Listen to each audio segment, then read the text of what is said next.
MS Viswanathan என்பதை mess Viswanathan என்று மாற்றி ஒரு கேரக்டர் பண்ணியாச்சு. ஆனால் நடிக்க வைக்க ரொம்ப பெரிய தொங்கலாக இருக்குது, கஷ்டமாக இருக்குது. அப்படின்ற சூழ்நிலையில் ஒரு நாள் தற்செயலாக பேசிக்கிட்டு இருக்கும்போது, தம்பி ஒரு முறை துபாயில் என்னுடைய ஹார்மோனியத்தை கஸ்டம்ஸில் பிரித்து பார்த்துட்டாங்கப்பா. என்னங்க ஏறனே இல்லை, அதில் ஏதோ போதை மருந்து கடத்துறதா அவங்களுக்கு தகவல் போல இருக்குது அப்படின்னாரு. நான் அதுதான் சாக்கின்னு விட்டேன். ஐயா நீங்கள் போதைப் பொருள் தானேயா இவ்வளோ நாளாக கடத்துனீங்க அதில் அப்படின்னு.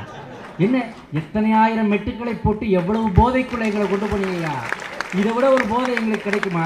நீங்கள் உண்மையிலே உங்கள் ஹார்மோனியம் ஒரு போதை பொருள் வைத்திருக்கிற பெட்டி தான் என்று சொல்லி அந்த கேப்பில் அப்படியே அசந்து பார்த்தார்ல, அப்போ ஓகே வாங்கினது தான் காதல் மன்னன் நடிக்க வைக்கும். ஆனால் அந்த பெருந்தகை என்ன தெரியுமா, எந்த மேடையில் சென்றாலும் எந்த பொது இடத்துக்கு சென்றாலும் தம்பி விவேக் என்னை நடிக்க வைத்தவன் நீ அப்படின்னு அந்த ஒரு வார்த்தையை சொல்லுவார். அந்த வார்த்தையை அவர் சொல்லுவார் எங்கே பார்த்தாலும், என்னை நடிகனாக்கினாய் நீ. அவர் பேசும்போதே மெட்டோட தான் பேசுவார். அவர் எத்தனை மெட்டுக்கு